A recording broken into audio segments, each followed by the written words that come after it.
And we are very pleased to have with us today Julie Salamon, who comes to us from California. She's going to tell us exactly where in California, but was at Crossroads in the 1980s. Did that stretch into the 90s? Yeah, so I graduated in 91. I showed up in 91. Okay. 87 in ninth grade. Fantastic. Okay. Um, so you've had a very interesting life since Crossroads. We'll talk about Crossroads in a bit, but you're become a very accomplished attorney, and then misfortune hit. Just so that people, can keep up with you, can you share a little bit of that, please? Absolutely. So after Crossroads, I went to Oberlin College in Ohio, which was awesome. And then after that, spent a couple of years in Providence, Rhode Island, and then came out to California to go to law school at UC Berkeley. I graduated in 2000. We were the first post Prop 209 class. Prop 209 out here was the thing that got rid of affirmative action in higher education. So my class at law school actually got a little attention because we had one African-American student in our class, one. Oh my goodness. Out of how many? 270. Oh no. Okay. Yeah. So that's what happens when you get rid of affirmative action. And in all UC schools, it happened in 97. So yeah, it was a big deal. Yeah, I got a whole story about having to learn about Bernie Goetz in a criminal law class full of white people. It was bad. Anyway, Wow. so then I had a criminal trial practice instructor named Chris Argatis, who was an unbelievable badass. And after I did a clerkship, and then got a job with her shortly after that, and worked there for 17 years as a criminal defense attorney in a small 5-person law firm in Berkeley, California.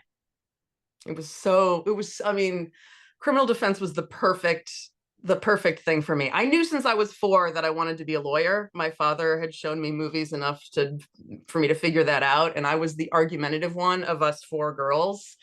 It was me, Sohare, Nada, and Gail, my eldest sister, who you didn't know. And criminal defense was, when I was at Crossroads, I thought I wanted to be a litigator for the ACLU because I, heard about good civil rights things happening out there, and it seemed like they were who was behind it. And I thought if I had done well in school, I could just waltz into one of those jobs. Turns out that's not how it works. But what I realized is if I wanted to police the police, which is what I wanted my job to be, that is the job of a criminal defense attorney. That's what criminal defense attorneys do, because the job of a criminal defense attorney is to make sure that all the rules are followed, right? People always say or some people will say, how can you do that job and you let, guilty people go free? Dude, that's not my job. My job is to make sure that the system is working and make sure that the people that we give all the power to are following the rules. And the only way that that's going to work is if you, number one, have someone watching them to make sure they follow the rules, but 2, make sure that when they don't follow the rules, there are serious repercussions, which sometimes means that, yes, guilty people go free, but most of the time that's not my job. So Anyway. most interesting, a couple of responses, okay? Yeah. One is in the first couple of years at Crossroads, prior to you being there, this is when we were in Laclede Town, we had one of our teachers was John Chasnoff, who had varied occupations after leaving Crossroads. One was being a house painter, but another was working with the ACLU on all kinds of issues of police abuse. And he put in like 30 or 40 years with that. And there is that connection. The second thing is we are doing this interview the day after Kamala Harris accepted the nomination to be the Democratic nominee for president. And she talked about being Kamala Harris for the people, and that's always what she's done as a prosecutor. And I was thinking, well, wait a second. I mean, can't you be for the people if you're a defense attorney? And it sounds like that's what you're saying. Am I correct about that? Absolutely. The reason defense attorney appealed to me so much is that really what the job is, and it comes from what I learned at Crossroads. Okay, right? Mhm. So Crossroads, we learned power corrupts, absolute power corrupts absolutely, right? That was what we learned. We also learned question authority. And So the job of a criminal defense attorney is you get the police report and you read the police report and you make sure that the cop did his job. Did the cop, you know, have a lawful reason to pull my client over before he pulled my client over? That's really important. If they don't have a lawful reason to pull you over and they pull you over and they don't lose cases because of that, they're just going to pull you over with impunity all the time. So the job of a criminal defense attorney is make sure that the rules are followed. So to be able to hold power to account for me was thrilling always. And you're dealing with an actual person who's in an actual crisis, who often has done something really wrong and is feeling really bad, who needs help. And you are the person that can help them, and you are the only thing standing between them and the power of the state that's coming down on them. So can you share one or two cases, where you were the defense attorney and which to you are particularly memorable or meaningful? Wow. So I You could ran our rather state. not No, no, understood. no, no, no, no, no, no, no, no, no. I'm happy to. There's just so many. What I was particularly good at actually was getting DAs to dismiss cases that had already been filed and had sometimes already been past the preliminary examination stage. I have a woman who still writes me. She God, she was she was arrested and charged with assault with a deadly weapon because her boyfriend was choking her out, and she grabbed a knife and stabbed him in the arm. And then when the cops came, because he was he wasn't documented, she lied and said that, you know, he didn't hurt me, and so they arrested her. And I had to get this DA to understand that why she had lied to the cops and said that he hadn't hurt her when in fact he had, and prove to them that it was self-defense, even though she had said otherwise to the police at that time. And I was able to do it, but it took 9 months and a lot of we recanvassed, and we found someone who had heard the fight who had said that he was the aggressor. But yeah, I had another So case when you where did that, yeah, yeah. did it come out that he was undocumented, and were there consequences for that? No, he was already out of the country. So there weren't any consequences to him. But when you say to the cops, he didn't hurt me, and then you say later, actually, he did, it's very difficult to get anyone to believe you. So we had to explain why. And it was, yeah. I had another case where, because the woman didn't speak English, was not her first language, the cop just misunderstood what she said. And he thought that she said, my boyfriend was attacking me, and then he stopped, and then I went into the kitchen, grabbed a knife, came back in and stabbed him, which wasn't what happened at all. In fact, she had the knife and he had her cornered. But the cop just misunderstood her. I mean, and so, but turning it around and getting the DA to understand at that late stage, because she hadn't come to me until she had had a couple lawyers, took almost a year. But both of those were assault with deadly weapon cases where women had, the one woman couldn't plead to anything because she wanted to go be a doctor. So we got the case dismissed, and now she's a doctor, and every 3 or 4 years she writes me and says, I never would be here without you. The other woman had she had 2 kids, right? So you can't, and if she gets convicted, the kids go into foster care. I had a lot of that. I had so many cases that I had a case where a guy was accused of choking his wife. And in fact, what she had actually done was go into the bathroom, choke herself, go on 911 and say, my husband's choking me. He was really smart because he called 911 right at the same time and said, I am not choking my wife. She's in there. Anyway, yeah. Proving that she had choked herself as opposed to him choking her. Yeah, we had to do a whole thing around it. So I want to go back for just a moment to Crossroads days, and you talked about questioning authority, and you're not Oh the my first God. student who I've interviewed who has said that. You're not the first from the class of '91 who said that, I'm sure and that's true. it makes me feel really good about that group. Yeah, all right, there you go. Excellent, thank you. So tell us, there may be some people who are put off by the idea of questioning authority. Why do you think that's healthy? Oh, not a Crossroads person couldn't be. The entire ethos of Crossroads was, to me, was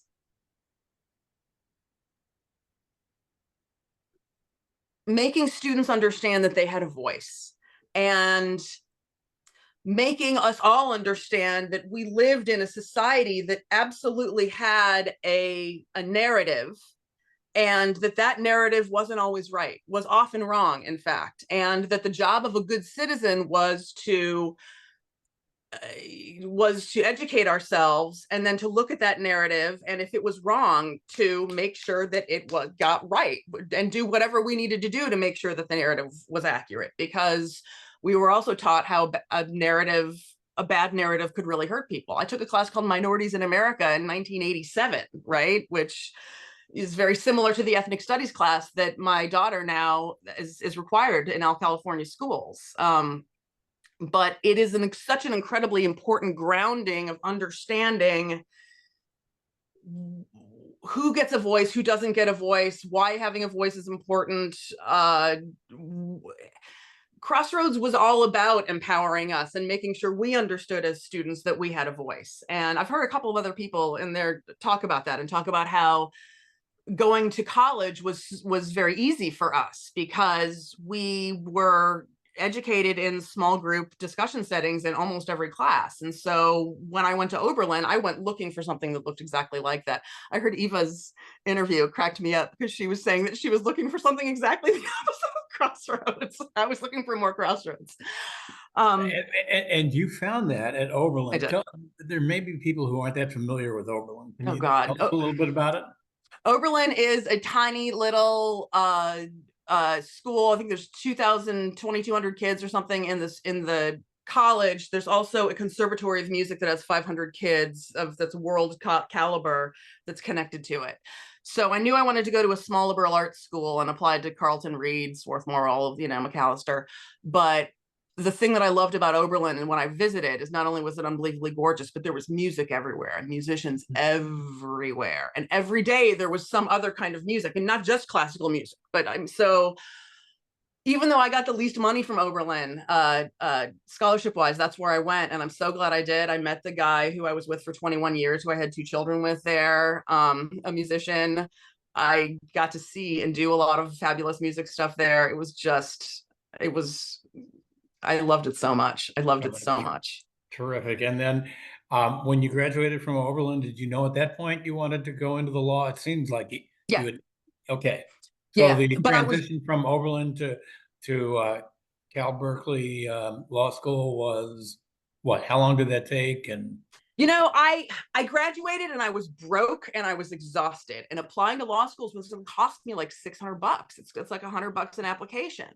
And I thought, you know what? I need a break. I need a year off. Travers, my boyfriend, had moved to Providence with his band and another Oberlin band. So I moved, and I knew I didn't want to come back to Missouri. That was going to feel like failure.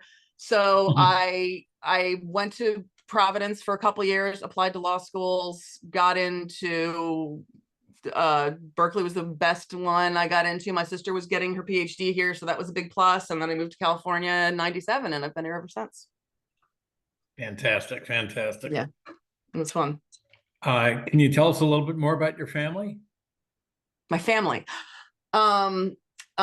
Sure. Travers and I were together, never married, because I did a paper at Crossroads about how marital rape was legal in most states. That, and my mother at the time when I was at Crossroads was going through bankruptcy because of her crazy second husband, Richard, and her ending up being responsible for his tax debts. And so I decided right then and there, I'm never ever doing that. And I never ever did. But Travers and I were together for 21 years. We have 2 kids. Ruby is now, 16 and Sam is 13. Ruby was diagnosed with autism at 2.5. And I have to say, I'm so glad I was here in California when that happened, because we've gotten excellent services from the state. She's now at a general education high school in an inclusion program that is wonderful. So California's been amazing for us. And so you mentioned before, was it Proposition 209? Is that right? 209. Yeah. 209. So California is very different from Missouri in the sense that there are far more propositions on the ballot, far more that have significant consequence. Can you tell us a little bit, not only about 209, but others that have impacted you and others in the extended time that you've been there? Oh God, there have been so many. Well, Proposition 209 though was a big one, and we're all living under this now because, as we all know, the Supreme Court just not too long ago got rid of affirmative action in higher education, and that's what Prop 209 did here. Or was it affirmative action? I can't remember if it was just higher education or all state. I think it was just higher education. Um, and it was a huge deal, like I said, for us, because there were 270 kids in each class at UC Berkeley. I think there were 8 African American students admitted that year, but none of them chose to come. The kid that came, the poor kid, Eric was his name. He was so nice. The one African American guy that came was like quiet, wanted to be a tax attorney, like was not wanting to be the face of, but agreed to be the face of post-affirmative action in California. The first day of school, he had cameras following him around, and at our graduation, we wore we wore things that said "demand diversity" for as our little protest. You will not be surprised to learn that I inserted myself. While I was there, Dean Hermahill Case stepped down and they were looking for a new dean. And of the 3 deans they were looking at, one of them, who was a beloved professor, didn't believe that we should prioritize affirmative action over everything else, basically. And because of that, I opposed him, and it became this big sort of political thing where I ended up I inserted myself into the politics of the faculty at the school because I thought they were making the wrong choice. Well, good for you. I mean, were there other students who joined you in that? Oh yeah, there were a bunch of other students that joined. In fact, we wrote a letter saying, Professor Dwyer, we think he's a great professor, but he does not prioritize. He kept saying, well, if we just try to seek the best students, then all the minority students will come. And we thought that you needed specific outreach to specific disadvantaged communities, and so we said he was wrong. We sent it to the legal paper. Then I got a call at the Berkeley Women's Law Journal, where I was one of the editors, and I gave them a quote. And I didn't realize the firestorm that would create, because it was a very nice quote. But it really did. And the faculty flipped out. And John Yu of the torture memos was my con law professor. And not only did he invite me to be his research assistant, which I turned him down, but after that happened, he called me into his office after class and said, "You're being a mouthpiece for the liberal faculty, and you don't know what you're getting into." It was all very exciting. So it leads me to ask, affirmative action is something that obviously you are embracing, and I think most of the people who you're with do as well. And yet, this country includes a lot of country that's Trump country. And people there have a difficult time understanding, accepting affirmative action. And, when you look at those 2 different polarities, I mean, it explains in part, how divided we are. Are there any thoughts you have about how to get ideas like affirmative action to be more acceptable to people who have resisted it most recently? I would tell them a personal story, which is this. So the way the Supreme Court used to conceive of affirmative action is they used to say that there is a positive good to having a classroom that has a bunch of different people in it. And my first year of law school in criminal law, one of the classes one of the cases we were taught was Bernie Getz, which you probably remember, 80s subway, approached by 5 youths who are loud and raucous and cursing, right, but not threatening. And he pulls out a gun and shoots them. And we had a discussion in class, and there's 90 of us in this class, about the case. And people start talking about their views, and people start talking about being afraid late at night with a group of African-American youths, and the things that and there was not a single African-American person in the class of 90. And the things that people felt,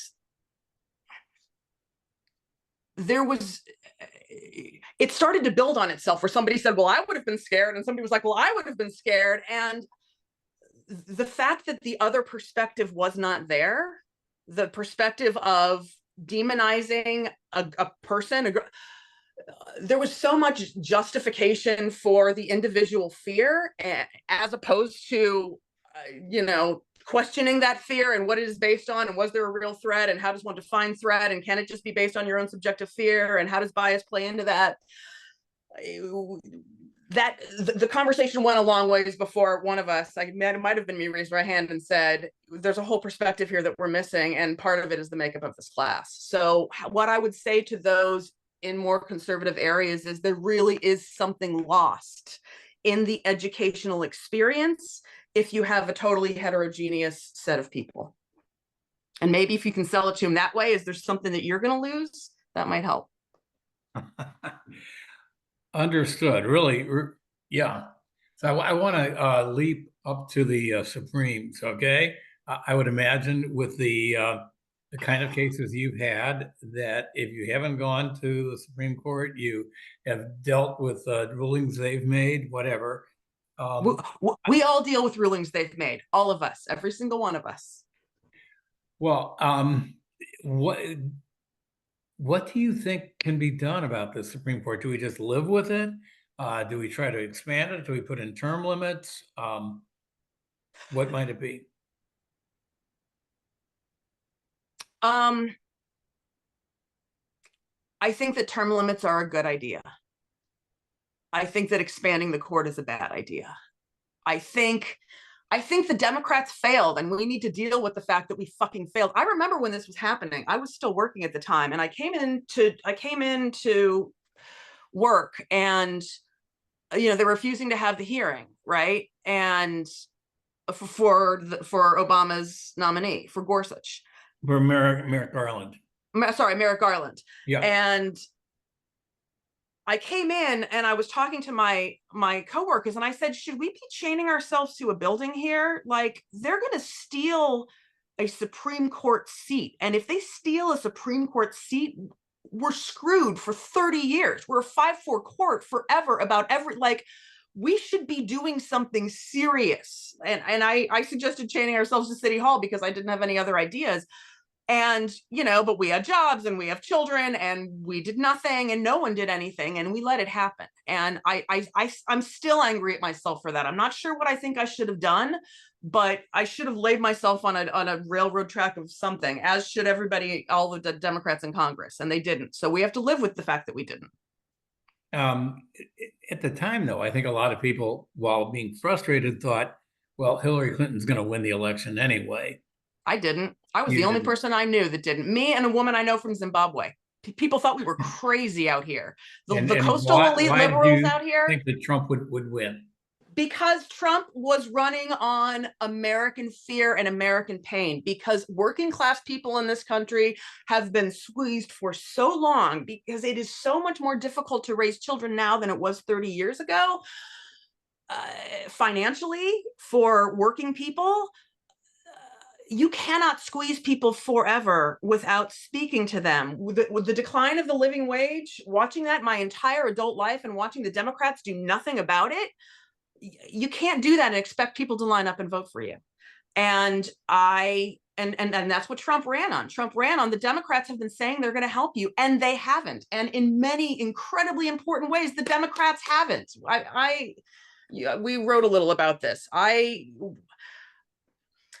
I've watched the Democrats. Do you think things are changing now with Kamala Harris? Yes, dude. Oh my God. The thing that Joe Biden's campaign did not understand, that Kamala Harris's campaign seems to understand, is that we are and have been living in a populist country for a decade. And I don't think Democrats have understood that. I haven't seen them make decisions that looked like they understood that until the last 3 weeks. But the choice of Tim Walz over Shapiro, huge, incredibly huge, and shocking to me. And the second thing is, the policy proposals she's rolling out are exactly what Bernie Sanders has been begging Joe Biden to do. It's paid family leave. It's child tax credit. Why has every Democrat not been running on make the child tax credit permanent? And now that JD Vance wants to do it, now that he's arguing for a $6,000 one, we're going to do it. We're going to make it permanent. It's going to happen. The Overton window has moved. Thank you, JD Vance. Julie, this is really interesting. I think I have to ask you, we're having a reunion coming up, and part of what's going on is, are you coming in? Because I'm absolutely coming in. Yes. well, fantastic. Then I have to Yeah. ask you if you're interested in teaching a class. Yeah. Ooh, I should do a street Okay, law class. pardon? Street law class. Teach the Street children law. what their Okay, all right. basic rights are. If a cop stops you on the street, do you have to give him ID? Stuff like So that. after this interview, um, we'll talk a little bit more about that. All right. But I just want to ask you before we end the recording part of it, if there's anything you haven't said that you'd like to say, whether it's about Crossroads, about the law, about life, about raising families, about California and Missouri, whatever it might be. I want to say that Crossroads was incredibly formative in turning me into the person that I am. When I came to Crossroads, I had just turned 13. I had just spent a very unhappy year at my father's house, which had ended badly. I tried in my 8th grade year at back in St. Peter's to be a juvenile delinquent, right? I'd started drinking and smoking and screwing around with boys and when I got to Crossroads, I still very much had that chip on my shoulder and very much was really trying to figure out who I wanted to be in the world. And what Crossroads gave me it gave me an academic environment that appreciated and respected and valued my voice.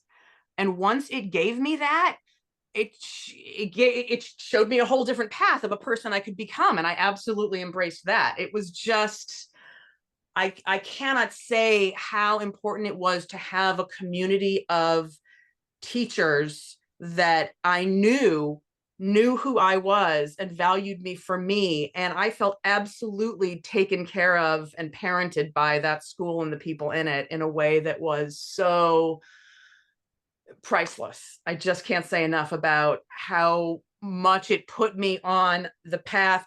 I look at my life now and there's so many points at which it could absolutely have gone off the rails. And I see Crossroads as having really cemented and solidified me in a groove that was about academics and that was going to be the way I was going to find success in the world, which worked for me. So I could not be more grateful for the community that you put forth there. And the other thing I wanted to say was I didn't say about what happened to my career after 17 years. What happened was in 2014, I came back to St. Louis after Mike Brown was shot. Because after Mike Brown was shot, so Mike Brown gets shot, right? 2 blocks from where my father was raised in Ferguson, Missouri, like where I spent every Easter and Christmas on Clarion and Ferguson.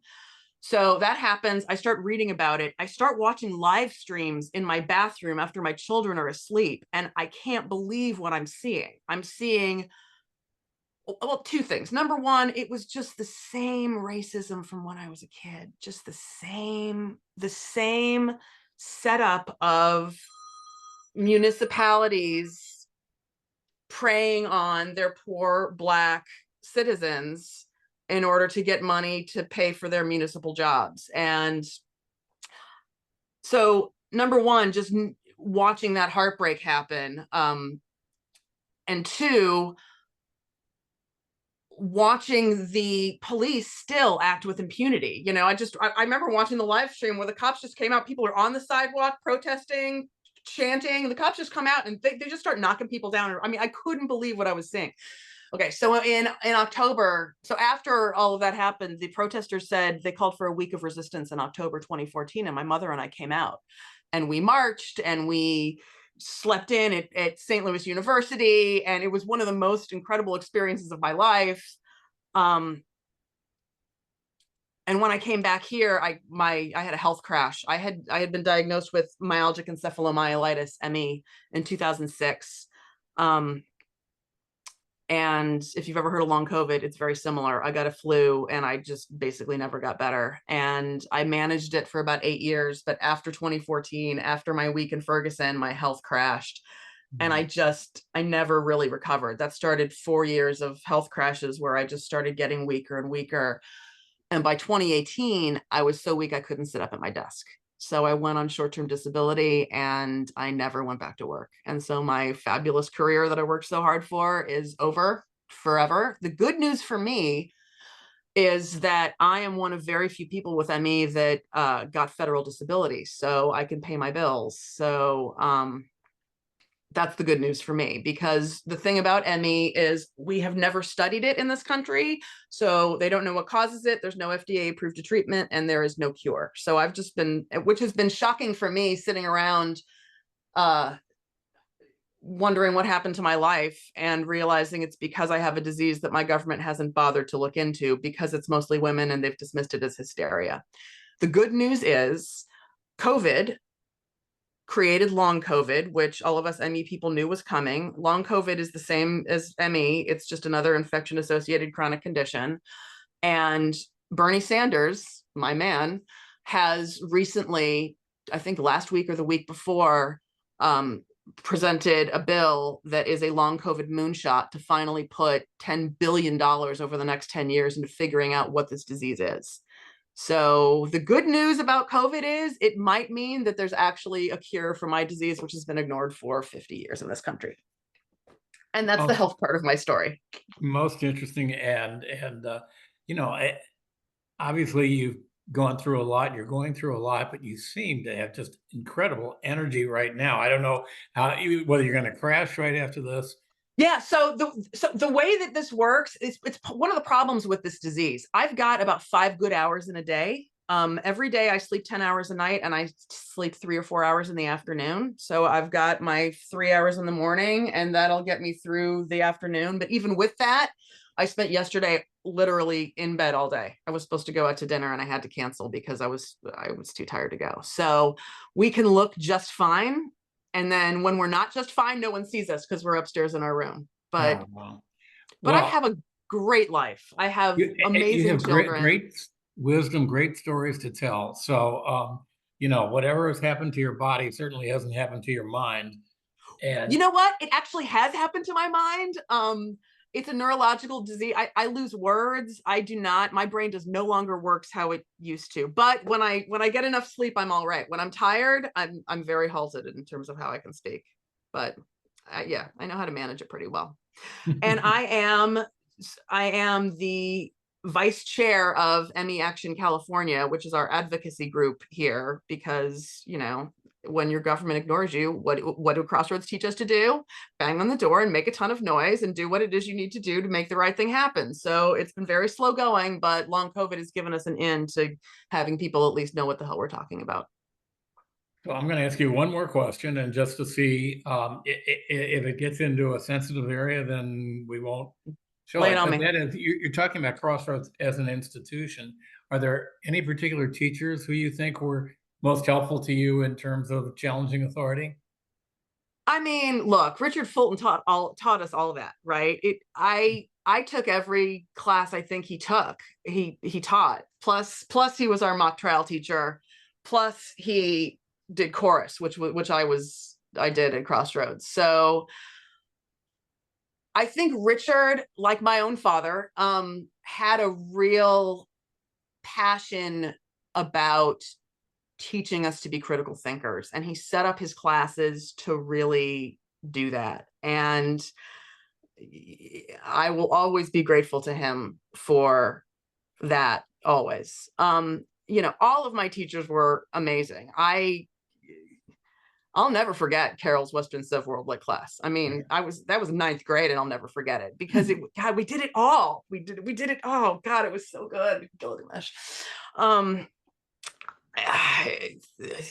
had Diane for math. I had Beth for biology when she was pregnant. I had Kristen Soifer for French. I mean, I had Mona for English. Does anybody remember Mona? I do remember Mona, sure. Oh, I've looked for her. I can't find her. I don't know where she is. She was only there for 1 year, but she was amazing. Right? Bright Beal. I thought it was Breitb. Okay. Yeah, I don't know. I can look in here. Okay. Right. But mostly, you know what I remember about Crossroads? I remember your Monday announcements. it was a huge deal to me. We all gathered together in the lobby, and you would tell us what was happening, and you would open it up to other people, and you would tell us how many days until spring training. And it was it was a sharing of yourself and your joy and your enthusiasm with the entire Crossroads community. And I don't know if they still do that, but if they don't, they really should, because there's no substitute for it. There's just no substitute for it. I agree. I agree. Yeah. Okay, Julie, but this has been terrific.